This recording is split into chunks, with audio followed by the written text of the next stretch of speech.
Buenas tardes, vamos a empezar la segunda tutoría de psicología de la emoción. Estábamos en el capítulo 1, nos habíamos quedado en la página 50, estábamos en el punto 622. La amígdala y el condicionamiento de la respuesta de miedo. Voy a poneros también en esta segunda tutoría, hola, buenas tardes. Voy a poneros el plan de acción tutorial, que también os lo he puesto en el foro de la asignatura, pero voy a poner esta sesión también para que lo veáis, aquí, ahí está. Sea el programa que vamos a seguir. Vamos a ver, ¿qué pasa con la amígdala? Página 51. Órgano fundamental de nuestro cerebro, la amígdala. Si dais psicobiología, podréis observar esa amígdala, porque os traerán una amígdala. ¿Algunos traen psicobiología? ¿No? Traerán ratoncillos que tenéis que... No, traerán el cerebro ya. Ese trabajo es como las matanzas, que también sois de Ibiza, las matanzas, bueno, y otros sitios, el cerdo y... No, ahora no, ahora ya te comes la sobrasada directamente. No hay que hacer nada. Bueno, página 51. La mayor parte del interés que la amígdala ha despertado en la investigación de los sistemas cerebrales implicados en el procesamiento emocional se debe a su protagonismo en el condicionamiento del miedo. Sobre todo se ha estudiado en el miedo, porque la amígdala está muy vinculada a las emociones y se ha estudiado en relación a esa emoción del miedo. Y también el control de las respuestas de defensa que se asocian con el miedo. Las contribuciones más significativas se deben a los trabajos sobre el condicionamiento de una respuesta de miedo a las ratas, es decir, que esto se ha estudiado sobre todo en ratas. Debajo del dibujo dice el proceso de condicionamiento empleado sencillo, ya sabéis el condicionamiento cómo va, estímulo condicionado el tono, estímulo incondicionado descarga, al final el tono nos da tanto miedo como la descarga porque se han condicionado. Bueno, dice en el cuadro 1.7, el núcleo lateral de la amígdala, NL, pero que aquí en el cuadro 1.7, página 52, en vez de NL pone AL. AL. Confluyen tanto las vías que transmiten la información sensorial auditiva correspondiente al tono, volvemos al dibujito, página 52, ¿veis la campanita que está al lado de la cabeza de la rata? El tono va por la vía verde, tálamo, adelante, pasa. Hola, buenas tardes, ¿dónde van?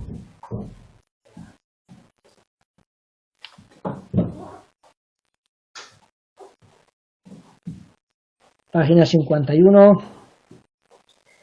Procuro empezar un minutito o dos antes porque esta asignatura es muy larga. Muy larga. Tú hay que arriesgar, tú entre directamente. Y si no d'això diré, encara no. Arriesgar, siempre hay que arriesgar un poquito, o no demasiado, pero un poco. Bueno, estamos en la página 51 y estamos hablando de la amígdala y cómo la amígdala se ha estudiado mucho para el condicionamiento del miedo y en el control de las respuestas de defensa y sobre todo en ratas. Entonces tenemos que este condicionamiento viene a través de dos vías. Dice ahí al final de la página 51, dice: como se puede apreciar en el esquema del cuadro 1.7, en el núcleo lateral de la amígdala confluyen tanto las vías que transmiten la información auditiva correspondiente al tono, como las vías somatosensoriales que transmiten la estimulación cutánea producida por una descarga. Vamos a la página 52 y vemos el tono en la cabeza de la rata y la descarga a la derecha. Ya sabéis, el condicionamiento es tono-descarga, tono-descarga, tono-descarga, de manera que el tono al final nos produce el mismo miedo que nos producía antes la descarga. Y vemos que ambas vienen, ¿veis? Tálamo, corteza cerebral. Tálamo es algo que está en nuestro cerebro, pero que no está en la parte más evolucionada de nuestro cerebro, que es el córtex prefrontal, sino que se llama subcortical, que está por debajo de la corteza. Y también la descarga eléctrica también tálamo y córtex. Uno va al córtex auditivo, es decir, a la parte del córtex cerebral que capta los sonidos, y la otra, el córtex somatosensorial, es decir, la parte del córtex que capta las descargas. Pero las dos van a la amígdala, las dos confluyen ahí.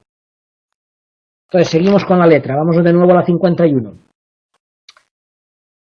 Como las vías somatosensoriales, la información sensorial llega a la amígdala a través de una doble vía, desde los sistemas corticales de procesamiento perceptivo, corteza, tanto auditiva como sonora, y a través de vías que directamente desde el tálamo, página 52, llegan a la amígdala. ¿Qué quiere decir eso? Volvemos al dibujito.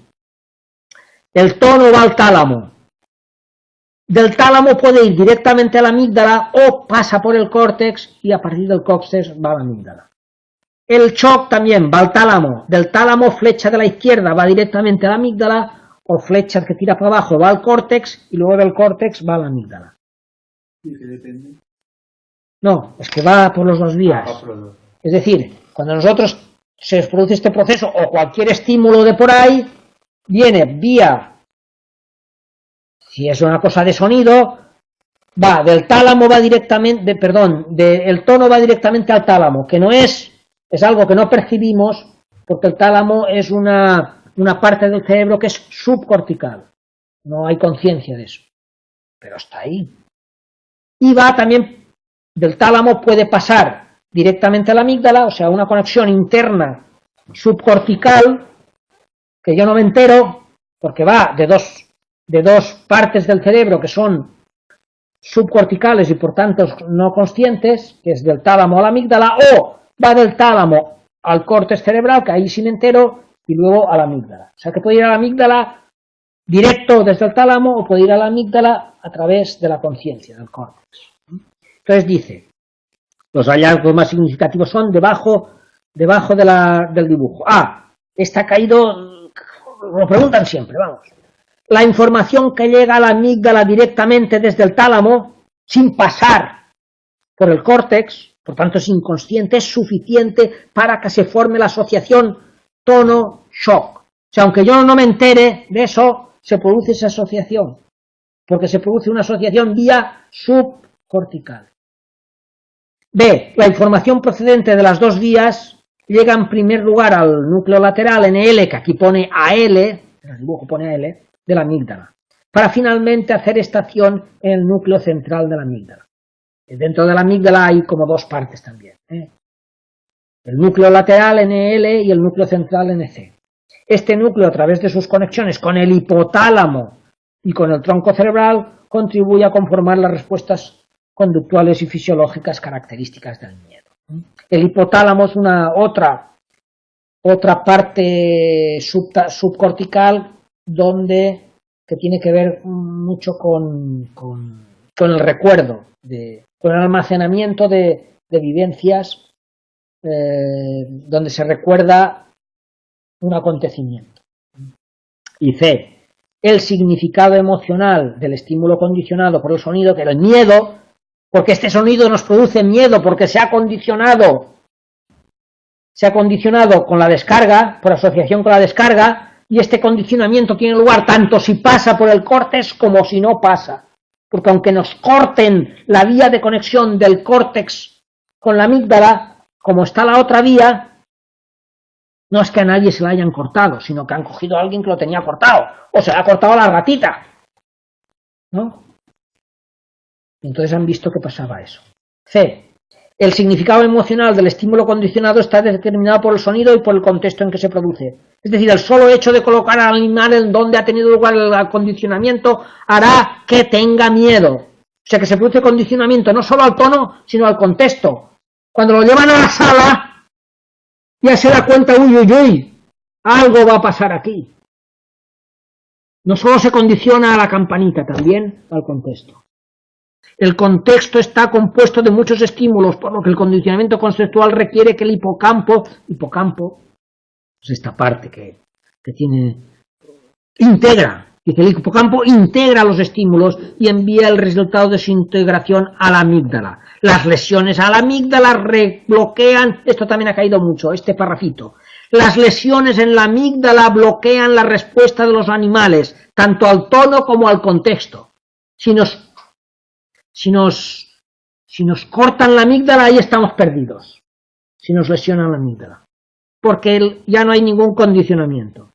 Bloquean la respuesta tanto al tono como al contexto. En cambio, si la lesión es en el hipocampo, se impide solo la respuesta al contexto, pero al tono se mantiene, digamos, el condicionamiento. Bueno, la amígdala y la emoción humana. Línea 4. Los estudios en humanos están aportando algunos datos complementarios respecto al papel de la amígdala en el procesamiento emocional. Déjame ver que he perdido mucho tiempo con esto de la amígdala. ¿Dónde está? A ver, el cambio del tiempo, ¿Dónde están los 15 minutos? A ver, 15 minutos. 15 minutos. ¿Dónde están? ¿Más lejos? ¿Puede ser? ¿Dónde está? Pasado aquí. Pasado, no veo nada. Bueno. Los estudios en humanos también están aportando algunos datos complementarios. Condicionamiento de la respuesta del miedo. Estudios que han registrado la actividad cerebral mediante técnicas de neuroimagen confirman la participación de la amígdala en la adquisición del miedo condicionado.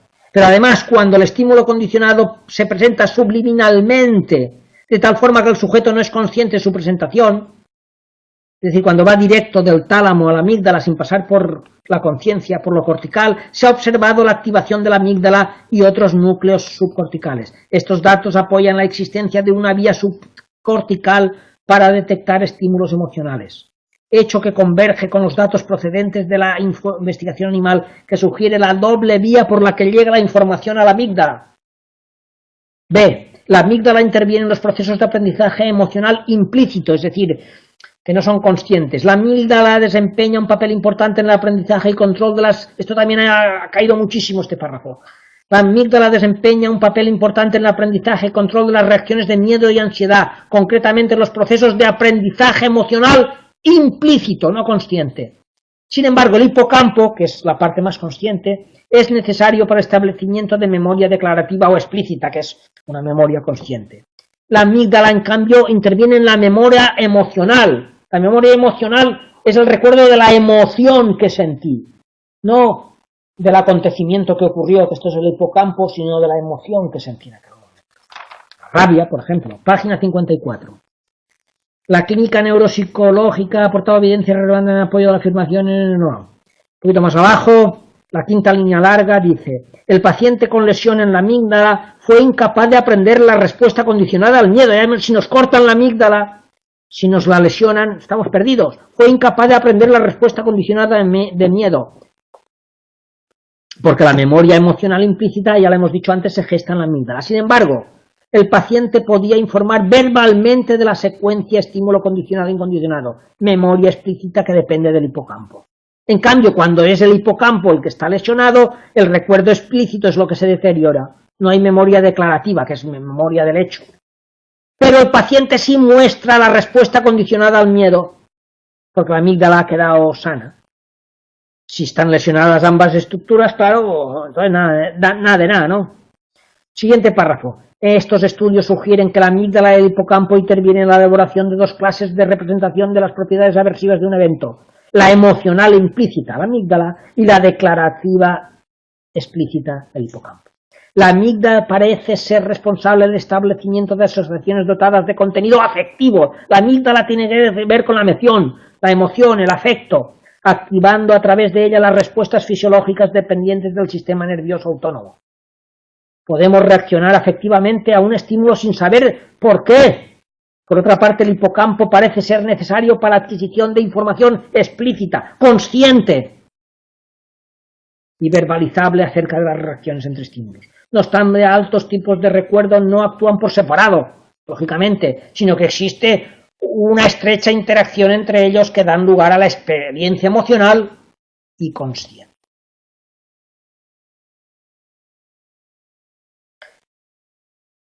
C. Procesamiento de la información emocional. La amígdala, de nuevo.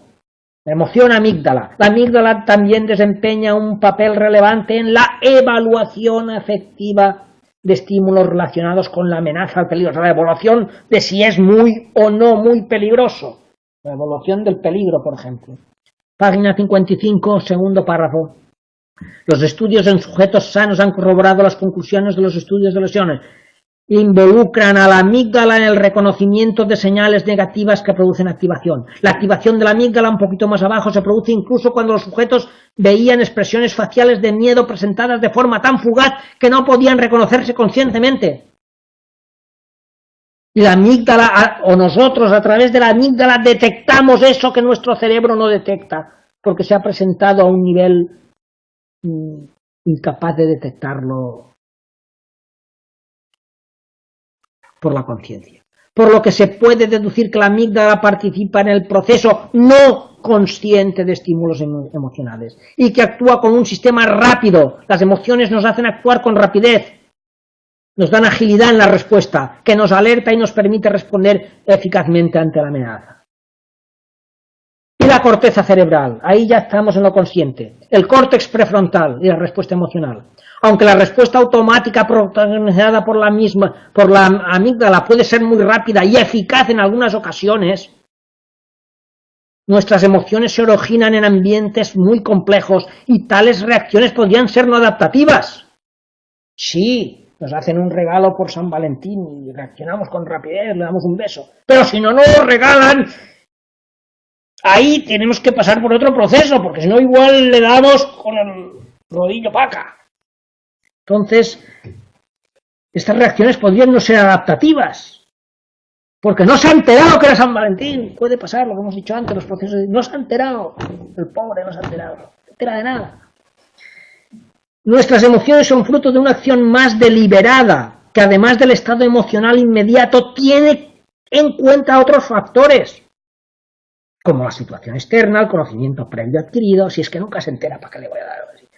El repertorio de conductas emocionales y sobre todo nuestra habilidad para anticipar, hacer planes y tomar decisiones. Estos factores tienen mucho que ver con nuestras capacidades cognitivas y por tanto con la participación de sistemas localizados cognitiva, consciente, corteza cerebral. Y más concretamente en la corteza prefrontal, que es lo más moderno que tenemos en nuestro cerebro. Página 56. Tercer párrafo. A los estudios neurofisiológicos y de lesión realizados fundamentalmente en primates no humanos, se suman hoy los estudios realizados por neuroimagen, ahí sí se puede hacer en sujetos sanos o en sujetos con lesiones en la corteza. Y todo ello permite afirmar con rotundidad que el córtex prefrontal es un componente esencial del circuito neuronal responsable de la funcionalidad tanto de los afectos positivos como de los negativos, la parte consciente. La disposición anatómica del córtex prefrontal es estrechamente conectada con regiones corticales de integración sensorial y con estas estructuras subcorticales que hemos dicho, emocionalmente relevantes, especialmente con la amígdala. Ha llevado a suponer que determinados sectores del córtex prefrontal podrían ejercer un control, y esto también lo han preguntado varias veces, podrían ejercer un control, podrían ejercer un efecto modulador o inhibitorio de la amígdala. O sea, la amígdala nos llevaría a darle el rodillazo, pero con rodilla, no con la rodilla. Bueno, también puede ser con la rodilla, ahora que lo pienso. Puede ser con cualquiera de las dos. Bueno, la amígdala nos llevaría, pero luego aquí aparece el córtex que dice, cuidado, y modula esa reacción. La contiene, la inhibe, puede inhibirla. Es decir, más que una función mediadora, no es tanto mediadora. El córtex prefrontal modula el patrón, lo cambia un poco, el patrón de actividad de otros componentes del circuito que supervisa la respuesta emocional primaria para que se ajuste a la situación y sea adaptativa y no hagamos una barbaridad. Por Dios, La región prefrontal es la parte más anterior de la corteza y comprende tres áreas diferenciadas: la dorsolateral, la orbitofrontal y la ventromedial, que son estos colorines que hay en la página anterior, verde, rojo y amarillo. De estas regiones, la orbitofrontal y la ventromedial están especialmente implicadas en el procesamiento emocional. Estas dos son las de la emoción, sobre todo. Significado emocional de las recompensas y regulación de los programas de conducta. El córtex orbitofrontal, el verde, parece estar implicado en el aprendizaje del valor emocional y motivacional de los estímulos, ya que se encuentra involucrado en la respuesta emocional, particularmente cuando ésta implica contingencias aprendidas de refuerzo. Porque estamos en el córtex, por tanto ahí es aprendido, es consciente. Numerosos estudios neurofisiológicos han demostrado que las neuronas del COF, del órbito de primates no humanos, se disparan en respuesta a la presencia de refuerzos primarios, como el alimento, cuando estamos hambrientos, pero dejan de hacerlo cuando éste ya está saciado. Siguiente párrafo. Este hecho se explica porque el COF inhibe otras áreas cerebrales cuando un estímulo deja de recibir refuerzo. Bueno, vamos un poquito más abajo, casi al final de este párrafo. También ha caído mucho.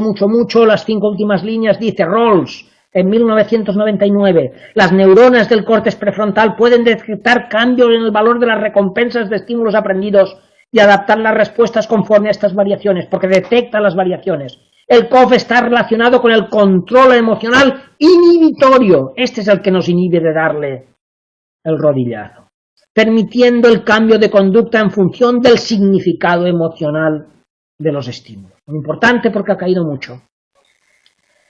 Además de constituir un depósito de representación afectiva de los estímulos externos y de las contingencias asociadas, tanto el COF como el ventromedial, que era el rojo, desempeñan una función clave en la regulación de los patrones de conducta. La última línea, el estudio de personas que han sufrido lesiones. Entonces, alguien que ha tenido un accidente y se le ha lesionado eso, pues vamos a estudiar qué pasa. Personas que han sufrido lesiones en el COF y el ventromedial revelan también síntomas de, bueno, si esto nos inhibe y se nos casca esto, estamos desinhibidos. Hacemos cualquier cosa que se nos pasa por la mente. Para bamba, ya vamos. Página 58. Síntomas de desinhibición, de impulsividad y de comportamiento social inapropiado. Porque nuestra capacidad inhibitoria, le damos el rodillazo, vamos, le damos de todo. Si tenemos eso lesionado. Segundo párrafo. Se ha sugerido que tal disfunción tiene origen en la interrupción de la influencia recíproca entre el córtex prefrontal, orbital y ventromedial y el dorso lateral. La acción bidireccional entre estas áreas de la corteza permite la modulación de las actividades más primarias por las reglas ambientales. O sea, lo más primario que nos saldría queda modulado por las reglas culturales y por las contingencias de momentos. De este modo, los planes de acción y los patrones de respuesta se llevan a la práctica de forma adaptada y pertinente. No hacemos cualquier barbaridad. El daño o disfunción temprana de estas regiones, si están dañadas, impide un desarrollo normal de conductas sociales y afectivas, dando lugar a cuadros sociopáticos.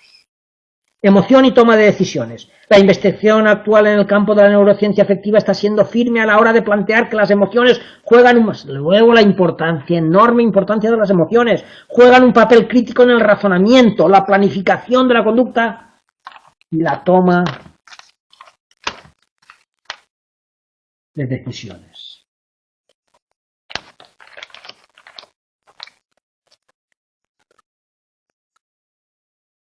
La investigación actual en el campo de la neurociencia afectiva está siendo firme a la hora de plantear que las emociones juegan un papel crítico. Ya lo hemos dicho esto. Último párrafo. Damasio, un gran estudioso de todo eso, ha presentado una teoría neuroanatómica sobre el papel crucial de las emociones en el razonamiento y toma de decisiones, que es la hipótesis, hay que saber esta hipótesis, del marcador somático. Esta teoría propone que los estados corporales elicitados, provocados por experiencias pasadas, nuestra historia pasada de recompensas y castigos, guían los procesos de toma de decisión de un modo adaptativo. Sabiendo lo que nos ha pasado, aprendiendo de la experiencia, nos guía lo que tenemos que hacer ahora. La anticipación de las posibles consecuencias de una elección genera respuestas somáticas de origen emocional, que se traducen en cambios vegetativos o neurofisiológicos que actúan como señales inconscientes que preceden a una elección. Notamos algo que nos dice, cuidado. De este modo, página 59, la situación quedaría calificada, marcada somáticamente. Nos queda marcado en el cuerpo la experiencia pasada. Lo que vivimos en el pasado nos queda marcado somáticamente en el cuerpo. A lo mejor no nos acordamos, pero nuestro cuerpo está ahí grabado. Como agradable o desagradable según los resultados positivos o negativos de la situación. Por tanto, cuando nos enfrentamos a situaciones que implican condiciones de incertidumbre o riesgo, estas señales que tenemos marcadas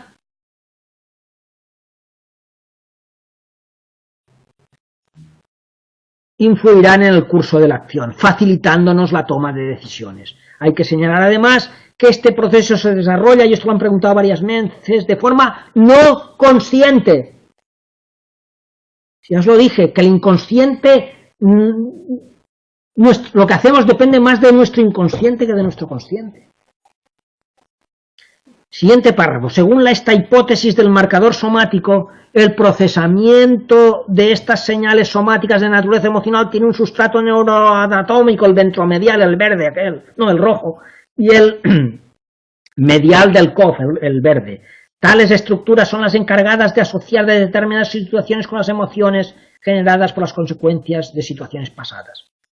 Estas son las que almacenan esta experiencia pasada, debido a que juegan un papel crítico en la evaluación de la información externa acerca de lo nuevo y de la información interna, de nuestras sensaciones corporales. Por tanto, dichas estructuras proporcionan el sustrato para la integración de las relaciones aprendidas entre situaciones complejas y estados internos, incluyendo las emociones asociadas con tales situaciones en experiencias. O sea, que aquí en estos dos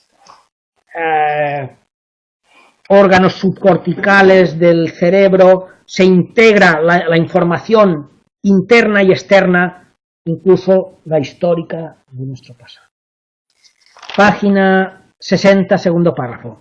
La interpretación de estos resultados es que si el sistema de marcadores somáticos falla, si esto que nos ha marcado nuestra historia y nos guía en el futuro nos falla, la persona no podrá aprender de la experiencia y realizará las acciones de manera inadecuada una y otra vez, una y otra vez, una y otra vez. El córtex cingulado anterior, otro cacharro que tenemos por ahí dentro, el amarillo del dibujo. La corteza cingulada anterior, como centro, este es un centro de integración, aquí es donde se junta todo.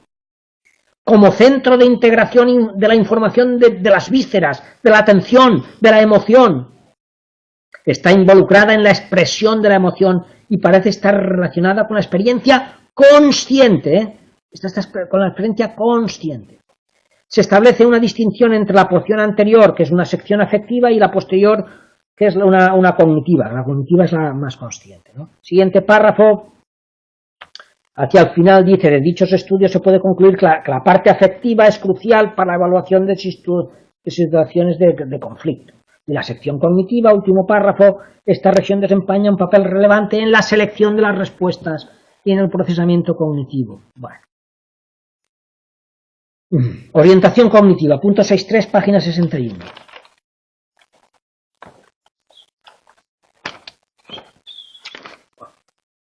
Mucho me queda.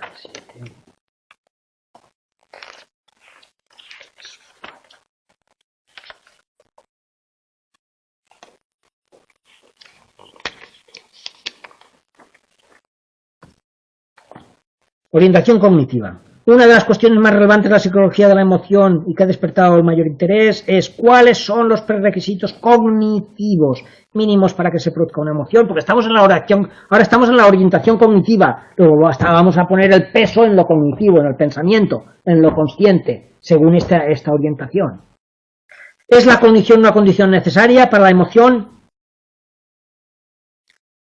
Pero si hay algo de lo que no cabe duda es que la actividad cognitiva humana no está segregada de las emociones.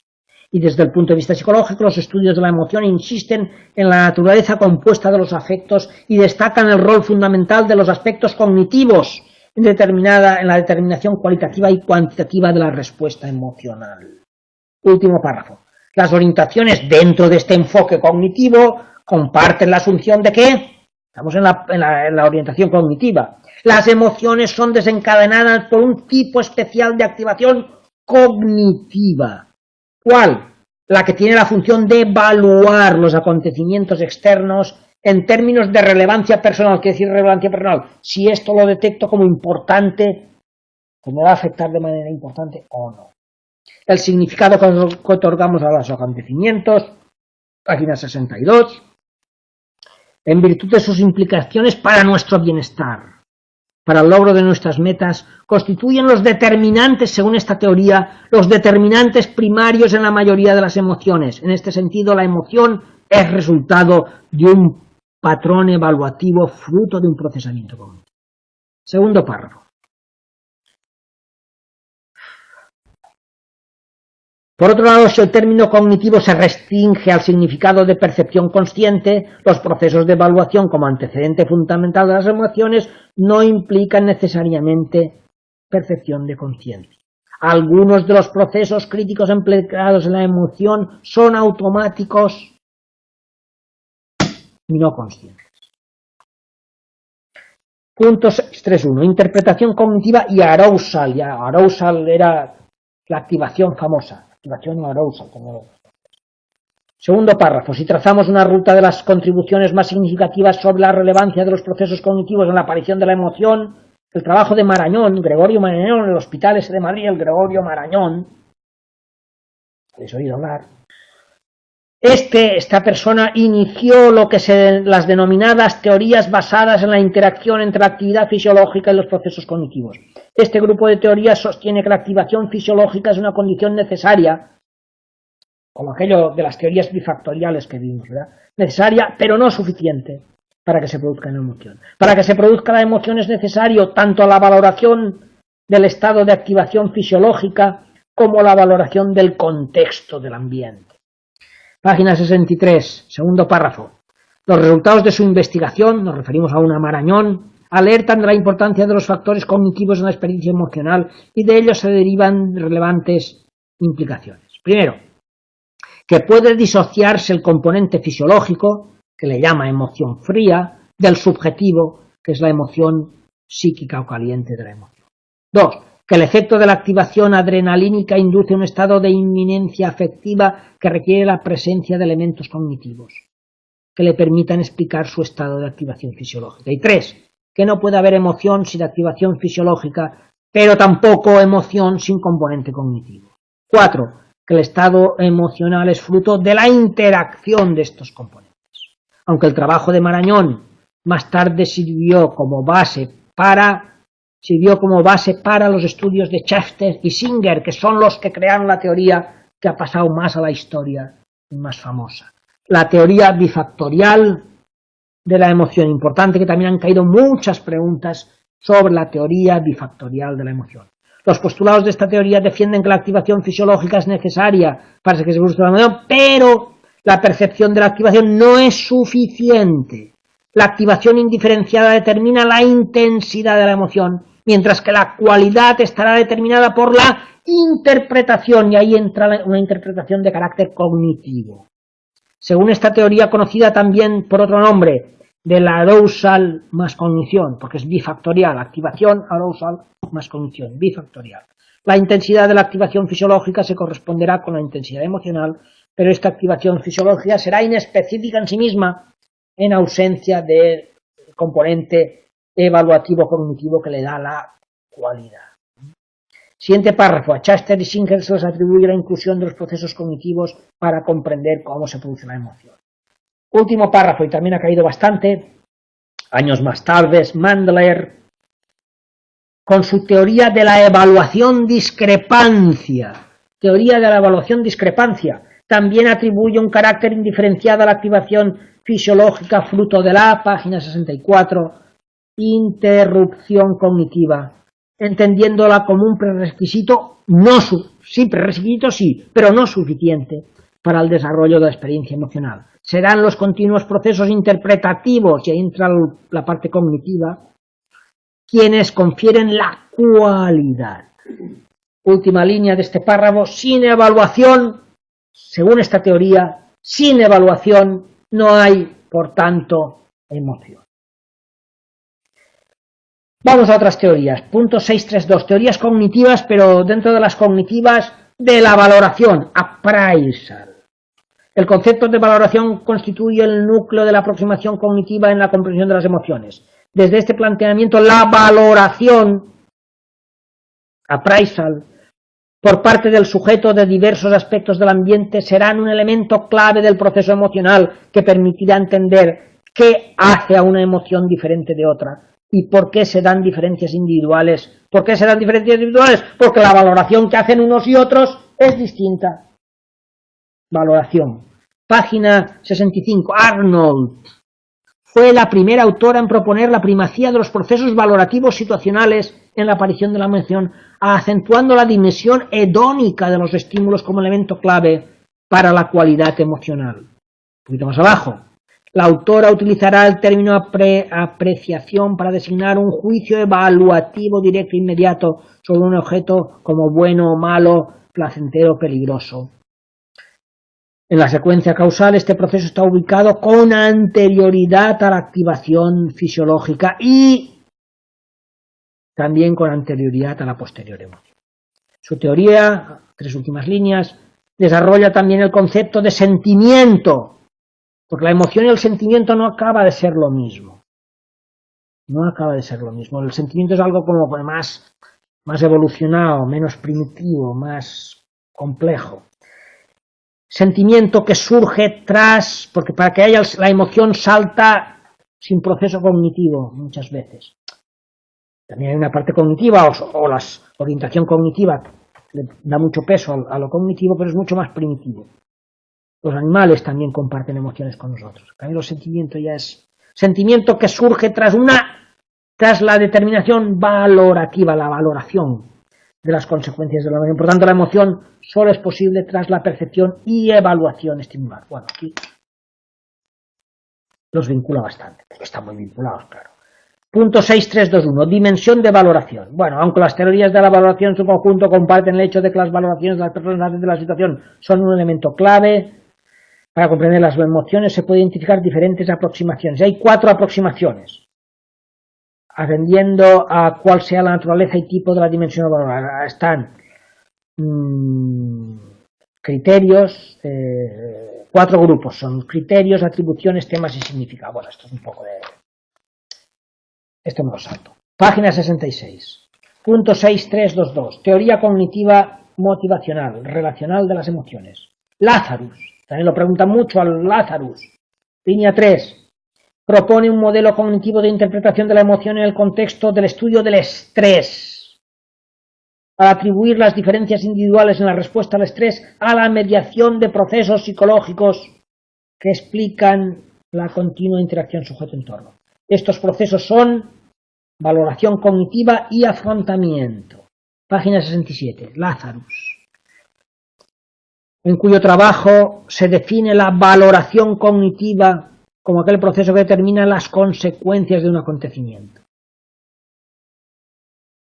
Será la interpretación subjetiva, o sea, ese proceso de valoración, la interpretación subjetiva de un acontecimiento, el principal determinante de la emoción. Estamos en las teorías cognitivas, ¿verdad? Siguiente párrafo. En el contexto de su teoría transaccional, esta es su teoría transaccional del estrés, de Lazarus,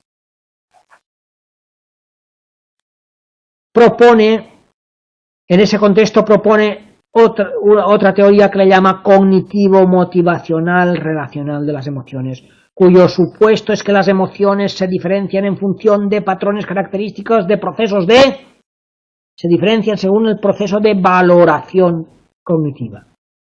Establece la diferencia entre una valoración primaria, y este trocito es el que más ha caído de Lazarus.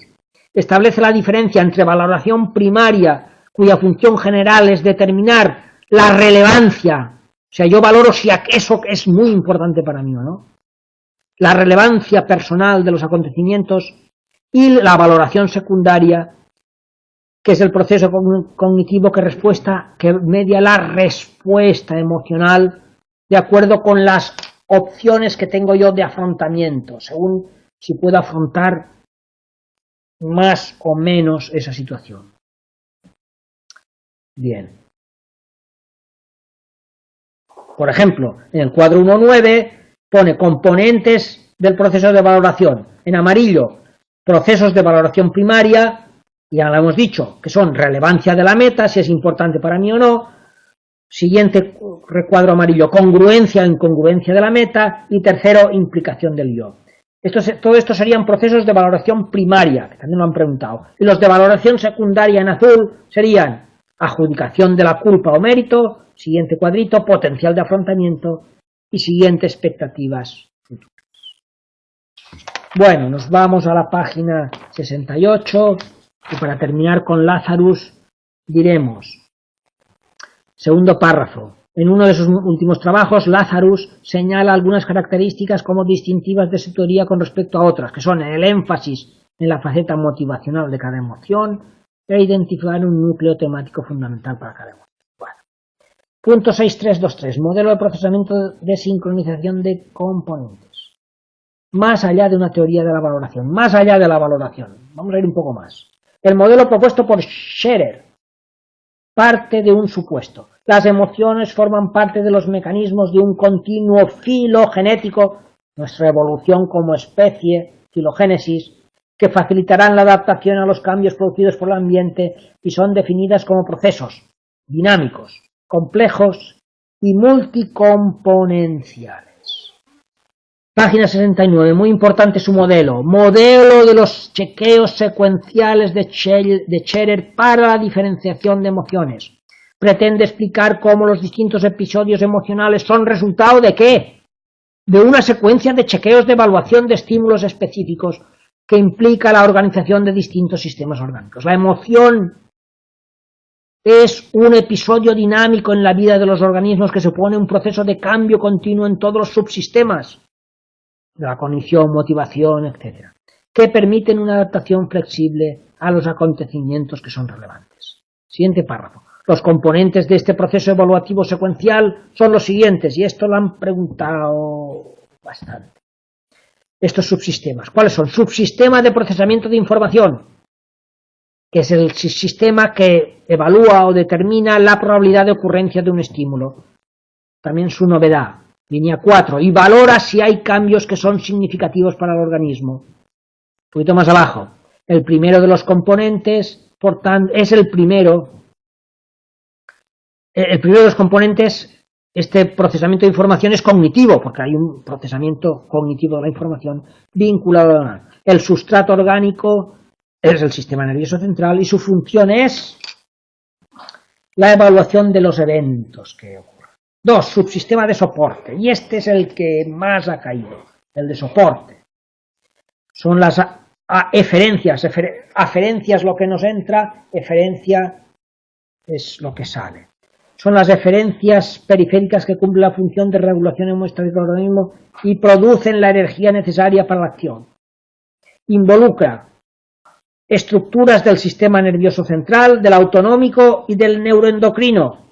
Y a eso se le llama, y eso es lo que ha caído varias veces, componente neurofisiológico, esos tres sistemas, nervioso central, autónomo y neuroendocrino. Su función principal es valorar si la estimulación es placentera, si la estimulación es placentera, generará tendencias de aproximación, y esto también es lo que ha caído bastante.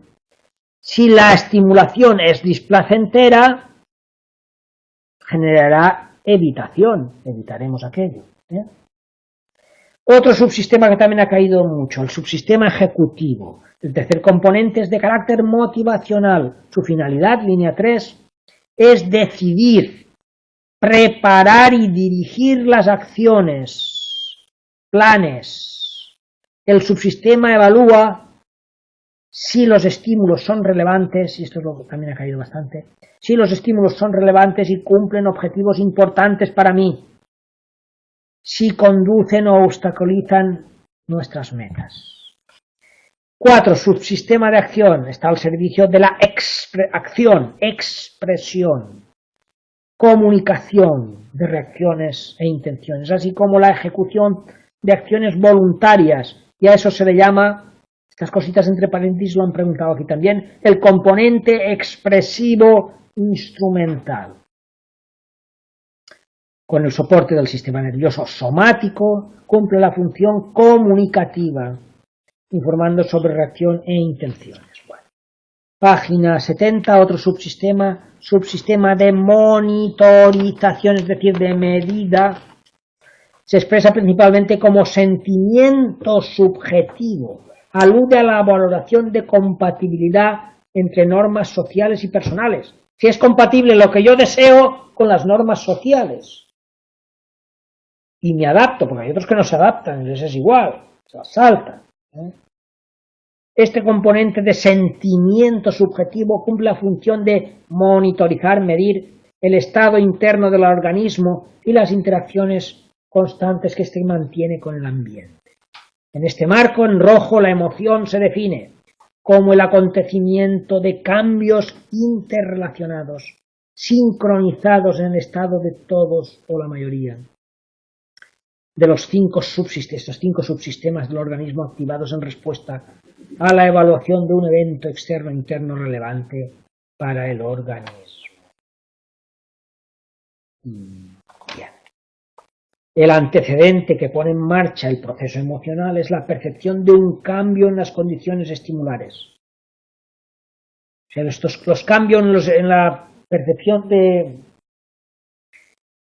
los estímulos es lo que inicia el proceso emocional, tanto si esos cambios son exteriores a nosotros como si son cambios dentro de nuestro organismo.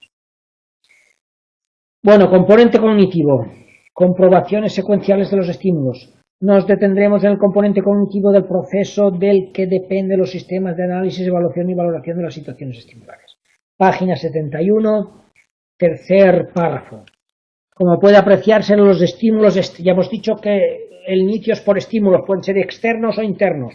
Los estímulos externos e internos se evalúan, estamos en los procesos cognitivos aún, de forma jerárquica y organizada. El resultado final de estos mecanismos secuenciales de control determina la cualidad e intensidad de la emoción, y todo el proceso sigue un curso temporal en el que el desarrollo de las capacidades evaluativas sigue una secuencia ontogenética, es decir, filogenética era evolución como especie, ontogenética es la evolución desde que nacemos hasta que morimos. Primero, un estímulo activa el reflejo de orientación, el bebé. Sí, el bebé oye a la madre o al padre también, pero sobre todo a la madre, porque la voz de la madre la tiene más pillada. Oye la voz, ¡pum!, un reflejo de orientación, gira su vista y focaliza la atención. La evaluación es muy rápida, el proceso es automático, no interviene el córtex aquí, no hay conciencia, es automático. En esta fase aparecen emociones poco diferenciadas como la sorpresa, ¡pum!, un ruido, reflejo de orientación, para allá mira al bebé. Sorpresa, esto no lo han preguntado, la sorpresa. ¿En qué fase aparece la sorpresa? En esta fase. La primera. Segunda, tiene lugar ya aquí ya sí un proceso evaluativo precognitivo. No es del todo cognitivo, es precognitivo, que es el placer-displacer. En este nivel aparecen, ¿qué emociones aparecen en este nivel de placer-displacer? Emociones que cursan con la aversión-atracción, que era el subsistema de soporte que hemos dicho. Placentero, nos acercamos, displacentero, nos alejamos. 3. El sujeto evalúa su capacidad de control sobre la situación, surgiendo ya emociones más complejas. Esto es el que más han preguntado. Este punto 3 es el que más han preguntado, bastante, mucho. Emociones como la ira y la tristeza aparecen aquí cuando se evalúa la capacidad de control. 4. Finalmente se produce una pugna con las normas. Queremos hacer algo, pero las normas nos dicen que no. ¿Qué hacemos? O expectativas sociales.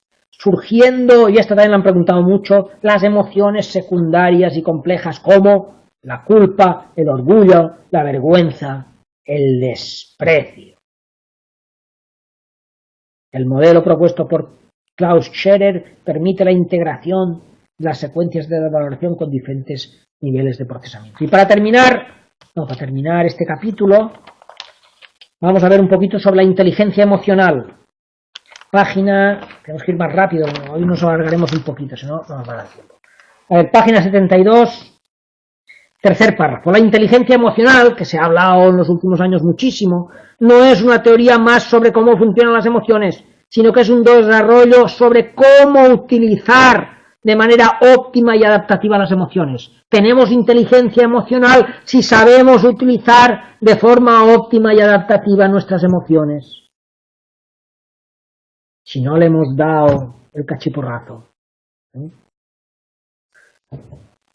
En rojo, se entiende por inteligencia emocional la habilidad para percibir, valorar y expresar emociones adecuada y adaptativamente. ¿La habilidad para qué? Para comprender las emociones, nuestras y de los demás. El uso de los recursos emocionales. La habilidad para regular nuestras emociones en nosotros y en los demás. Las personas que poseen una alta inteligencia emocional tienen una estructura de pensamiento flexible, se aceptan a sí mismas y a los demás, suelen establecer relaciones gratificantes y generalmente tienden a conceder a otros el beneficio de la duda. No sabía que hoy era el día señalado. El beneficio de la duda. No carguemos con todo enseguida. El beneficio de la duda. El modelo teórico de estos autores está compuesto por 4 habilidades básicas fundamentales. A. Percepción. Primero, percibir las emociones. La habilidad de percibir nuestras emociones y las de los demás, así como percibir emociones en objetos, que nos emocione un cuadro, una película, una canción. Página 73b. Facilitación emocional. Habilidad para generar, usar y sentir las emociones como necesarias para comunicar sentimientos o utilizarlas en otros procesos cognitivos. C. Comprensión emocional. La habilidad para comprender la información emocional. Saber apreciar los significados emocionales. Y D. La regulación emocional, es decir, la habilidad para estar abierto a los sentimientos, modular nuestros sentimientos y los de los demás, y promover la comprensión y el crecimiento personal. Practicar todo eso, seréis inteligentes emocionalmente. 74. Conclusiones. Yo resaltaría el segundo párrafo, dice: así se entiende la emoción como un mecanismo de adaptación primordial. Un poquito más abajo. Las emociones son parte del legado de años de evolución. No son de ahora, son resultado de años de evolución para enfrentarnos con éxito a un mundo cambiante y lleno de demandas. Demandas que no solo provienen de esas ancestrales especies amenazantes, sino ahora que ya no nos amenazan mucho las especies, del propio entorno social en que vivimos cotidianamente y de las amenazas de nuestro propio mundo interno, nuestros sentimientos de culpa, nuestras angustias, nuestras ansiedades. Por último, y es el último párrafo, cada premisa de la función adaptativa desde la orientación cognitiva se ha comenzado a ver las emociones como mecanismos de emergencia o programas de orden superior, que cuando es necesario paralizan o reducen otras actividades, reclutan recursos de otros procesos cognitivos y guían nuestro comportamiento, las emociones. Cuando algo nos impacta emocionalmente, inhibimos todo lo demás que estábamos haciendo y nos orientamos hacia eso. Es decir, no se trata de unos elementos del aparato psíquico que actúan al mismo nivel que los demás, sino que están permanentemente en acción, a bajo nivel. Están nuestras emociones ahí, a bajo nivel, a bajo nivel. Nos dejan hacer otras cosas, pues están así actuando con suavidad, pero en cuanto detectan o prevén una condición significativa para nuestra adaptación, las emociones toman el control de todo nuestro sistema hasta dar una respuesta adecuada a las demandas. Muy bien, nos están asustando las emociones, nos están asustando. Capítulo 2, procesamiento emocional. Vamos a verlo un poco. Página 76, introducción, segundo párrafo. Así pues, las emociones son procesos, repetimos, que se activan cada vez que nuestro aparato psíquico detecta un cambio significativo. Este hecho las convierte en un proceso altamente adaptativo, ya que tienen la propiedad de dan prioridad a la información relevante para nuestra supervivencia. Implica un sistema de procesar información altamente jerarquizado, que asigna tiempos y recursos para proporcionar la respuesta más adecuada, lo más rápidamente posible y con la intensidad proporcionada a las demandas. Esta capacidad adaptativa de las emociones no solo ha jugado un papel imprescindible en nuestra supervivencia como especie, sino que ha sido indispensable en nuestro desarrollo personal como personas individuales. De hecho, cuando nacemos, nuestra capacidad para vivir depende completamente de las emociones. Solo al bebé, las emociones del bebé le indican algo. a su padre y a su madre, porque no les puede decir más que expresar emociones, y así se hace entender. Es el único recurso que tiene el bebé. Sin capacidad de pensamiento lógico, sin lenguaje, sin capacidad de planificar, solo los programas de acción emocional genéticamente determinados son los recursos con los que contamos de bebés para juzgar lo que nos acontecerá, si lo que nos acontece era bueno o malo, comunicarlo a los demás, ¿con qué? Con sonrisa o con llanto, y realizar rudimentarias conductas de acercamiento o alejamiento. Es más, en estos momentos en que de nuestra vida en que dependemos totalmente de nuestros padres, la visión de nuestra cara de bebés, ojos grandes, pone en marcha también programas emocionales en nuestros progenitores, que les lleva a cuidarnos y atender nuestras necesidades. Pero las emociones son mucho más que programas de acción genéticamente dotados, como procesos adaptativos por excelencia, que tienen una alta plasticidad, o sea, de modificarse, de cambiarse, y capacidad para evolucionar, desarrollarse y madurar. Así aprendemos desde pequeños a la modulación de nuestras propias respuestas emocionales, el desarrollo de nuevas emociones e incluso anticipar respuestas para prevenir situaciones emocionales no deseadas. Así pues, las emociones no son procesos estáticos, sino que van cambiando en función de las demandas del entorno por acción de nuestra experiencia personal y social. En resumen, la principal función de las emociones es la organización de toda nuestra actividad. Un poquito más abajo. Por ello las emociones reclutan, lo hemos dicho antes y lo volvemos a repetir, reclutan los restantes procesos psicológicos, percepción, atención, memoria, pensamiento. Así pues, las emociones son un sistema de procesamiento de información prioritaria para la supervivencia y la adaptación al medio, y se convierten en el proceso que coordina, la emoción coordina los restantes recursos psicológicos para dar una respuesta rápida y puntual ante una situación concreta. Concepto de emoción, página 78. Emoción es un concepto que utiliza la psicología para describir y explicar los efectos producidos por un proceso multidimensional, encargado de todos estos puntos. Saltamos un párrafo y vamos a uno que dice: es preciso diferenciar en rojo el proceso emocional en sí, es decir, el cambio puntual que se produce en un determinado momento con una duración delimitada, proceso limitado en el tiempo, de rasgo. Rasgo es algo más estático, más estable, o tendencia emocional, es decir, las formas habituales de responder emocionalmente de una determinada manera, o tendencia a tener casi siempre la misma respuesta emocional. Siguiente párrafo. Es preciso diferenciar el concepto de emoción de otros como afecto, humor o sentimiento. Último párrafo. Si consideramos conjuntamente los conceptos de afecto, todo emocional de base, humor, antes le he llamado humor, o tono emocional de base, y sentimiento, podemos resaltar que el primero, el afecto, es más general, es el más general de los tres. El afecto es una condición neurofisiológica accesible conscientemente.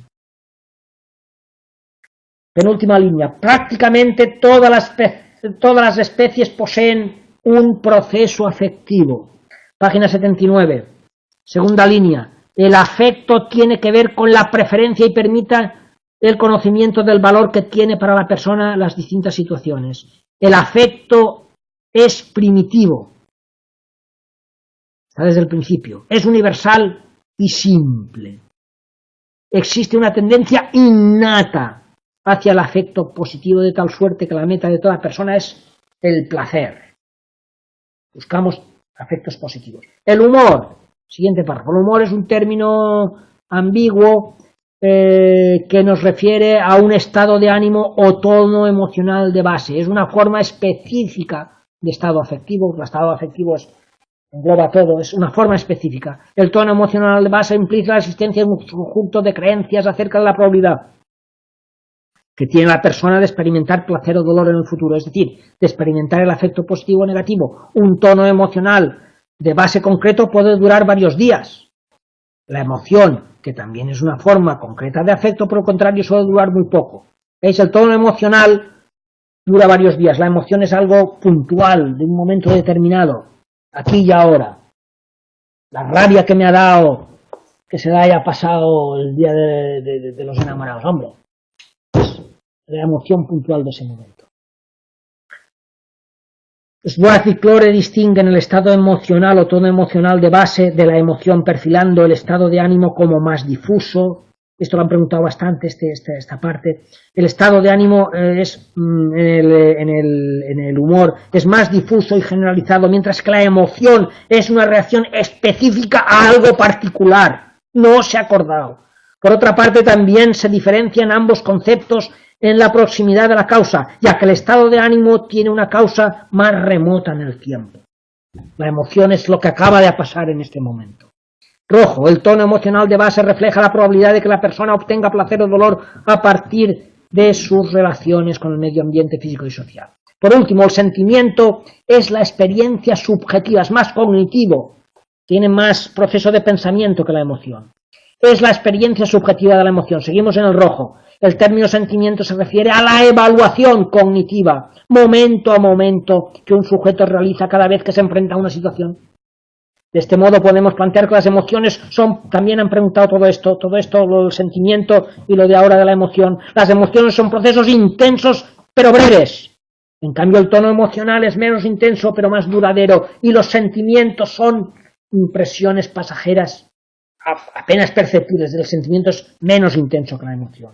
Abajo del todo, en rojo, por su parte, el proceso emocional implica una condición especial de procesamiento de información, mediante el cual se pone en relación algo ya conocido o que se percibe en ese momento con una escala de valores. Bueno, página 80, características de las emociones, nos va quedando menos, a ver. Vale, características de las emociones. Quizá la principal característica de las emociones es la de ser una modalidad de operación para el conjunto. Ya lo hemos dicho, las emociones para el conjunto de la arquitectura psicológica. Tiene este carácter dominador. Función de las emociones.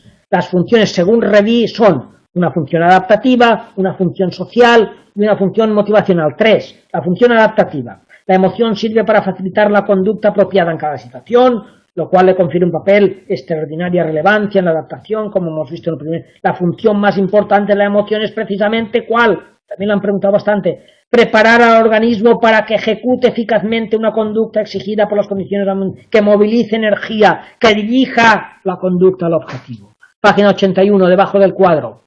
Así pues, estas funciones adaptativas permiten desarrollar respuestas adecuadas a las condiciones que provocaron cada una de las emociones concretas. Por ejemplo, esto también lo han preguntado. En el caso de la emoción de sorpresa, su principal función es la exploración. Siguiente punto. En el caso de la emoción de asco, su función adaptativa es rechazar algo que creemos que será malo. Tercero, la alegría, su función es la afiliación. Y así, todas. Página 82. Último párrafo de la página 82. La función social. También han preguntado, ¿cuál es la función social? La función social de las emociones, que se basa en la expresión de las mismas. Eso, socialmente, expresar nuestra cara, expresar nuestra emoción, permite a las demás personas predecir el comportamiento que vamos a desarrollar, y a nosotros nos permite predecir. Según la cara que veamos del otro, decimos, uy, uy, uy, uy, nos permite predecir. Las expresiones de las emociones pueden considerarse como una serie de estímulos discriminativos que facilitan la realización de las conductas sociales. Página 83.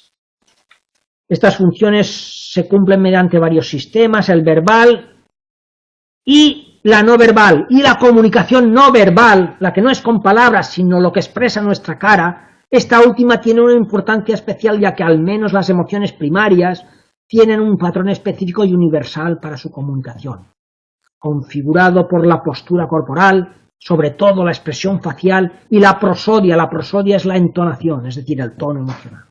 Izard destaca varias subfunciones: facilitar la interacción social, controlar la conducta de los demás, permitir la comunicación de estados afectivos, promover la conducta prosocial. Siguiente párrafo, el rojo. El efecto motivacional o la función motivacional de las emociones no se limita al hecho de que toda conducta motivada se produzca reacción emocional, sino que una emoción puede determinar una conducta motivada. Esto también lo han preguntado varias veces. Dirigida hacia determinada meta y hacer que se ejecute con un cierto grado de intensidad. Así pues, la conducta motivada produce una reacción emocional y a su vez la emoción facilita la aparición de conducta motivada. Último párrafo. De esta manera las emociones se constituyen en el primer sistema motivacional para la conducta humana, ya que juegan un papel crítico en la energización de la conducta motivada y en los procesos de percepción, razonamiento y acción. Estamos en la página 84. De hecho, las principales emociones dibujan lo que son dos grandes ejes de regulación del comportamiento. Aproximación. Los dos grandes comportamientos que tenemos así a nivel global, a brocha gorda, son aproximación o evitación. Ha hecho hincapié en varios momentos en esas dos tendencias que tenemos los humanos. Ya para terminar, punto 3.2, tareas de las emociones. Según Stremler, todas las emociones cumplen una serie de tareas. ¿Cuáles? Una, la de codificar las condiciones estimulares como positivo o negativo. Dos, y esta es la que han preguntado varias veces, la única que he visto que han preguntado, la han preguntado varias veces. La de interrumpir las condiciones de un comportamiento en curso refocalizando la atención. Cuando aparece algo que me da miedo, por ejemplo, la emoción de miedo, todo lo que estoy haciendo, estoy pensando, queda inhibido. Centro mi atención ahí. Interrumpir las condiciones y el comportamiento refocalizando la atención. Y os vais leyendo los demás puntos, y para terminar, debajo de los puntos dice en la página 85, dice, en función de estas tareas podemos considerar que las emociones funcionan como programas de orden superior, que son responsables, y vuelve a insistir en este carácter determinante, son responsables de ajustar prioridades de procesamiento y de respuesta. Así, cuando una emoción se dispara, activa algunos mecanismos subordinados, y esto lo he dicho ya varias veces, la atención, el procesamiento heurístico, que es este del atajo, la urgencia de la acción, y desactiva otros. Por lo tanto, son una modalidad de funcionamiento del sistema psicológico. Muy bien, con esto terminamos. Próximo día, tutoría 3, las leyes de las emociones, muy importantes, porque han caído muchas veces también estas leyes, las han preguntado mucho. Que paséis buena semana, hasta luego, Deu, nos vemos la semana que viene, hasta luego, adiós.